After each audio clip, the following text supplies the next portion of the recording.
Une nouvelle année est toujours l'occasion de vœux, l'occasion d'un bilan et l'occasion d'un renouveau. En ce moment magique, point de départ de tous les espoirs, et en entendant les vœux officiels de l'AIRD, j'ai une pensée émue pour toutes celles et tous ceux qui sont privés des familles depuis maintenant 5 ans. Des plus connus aux plus anonymes, j'étais sur les routes de l'exil et de l'aventure du fait de nos inimitiés réciproques. Je voudrais vraiment dire ma solidarité en ce moment solennel.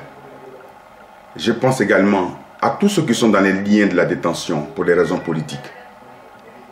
Comme l'on le sait, beaucoup parmi eux n'ont pas commis les fautes qui leur sont reprochées. Tout en me réjouissant de la libération récente de quelques-uns, je prie pour tous ceux qui n'ont pas eu cette chance. Et j'assure de ma compassion leurs familles qui subissent leur choix. J'assure de ma compassion cette épouse dont le mari a été au mauvais endroit, au mauvais moment. J'assure de ma compassion ce fils et cette fille dont le père est aujourd'hui absent. Une absence qui lui pèse sur le plan de ses études, mais aussi sur le plan de son éducation et de son avenir. Qu'il s'appelle donc Laurent Gbagbo, Simone et Yves Gbagbo, Charles Blé Goudé, Issa Koulibaly Malik, Hubert Oulay, Awa Donmelo, Émile Guideourou, Kone Katina, Angèle Nyonsoi, Aswadou, Ben Soumaoro, Ali Keïta, Alphonse Mangli, Kwa Justin, Léon Monet, qui s'appelle Gadji Seli, Kipré, Soro, Amidou, Alexandre, Kwadjo, Messou, et j'en passe, avec le risque de ne citer qu'un échantillon national, ou qu'ils soient de simples citoyennes et citoyens victimes de leurs opinions.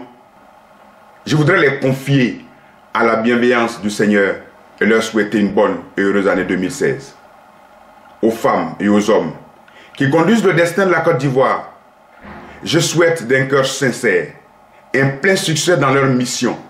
Succès qui fera sans doute changer en mieux le vécu de leurs compatriotes. Puisse le Seigneur les guider vers plus de solidarité et d'amour et les faire entrer dans l'histoire par la porte positive. Aux femmes, aux hommes, aux jeunes qui se dépensent pour la paix, pour la vérité et pour la justice en Côte d'Ivoire, je leur souhaite mes vœux les meilleurs de santé, avec mes remerciements au clergé, aux chefs traditionnels et à la Conarive pour leur dernière démarche. À chaque sœur ivoirienne, à chaque frère ivoirien, anonyme ou célèbre, je voudrais redire ma fraternité. Que la paix et le caractère sacré de la vie humaine nous habitent tous, tout au long de 2016. Une année que je souhaite heureuse et joyeuse pour chacune et chacun.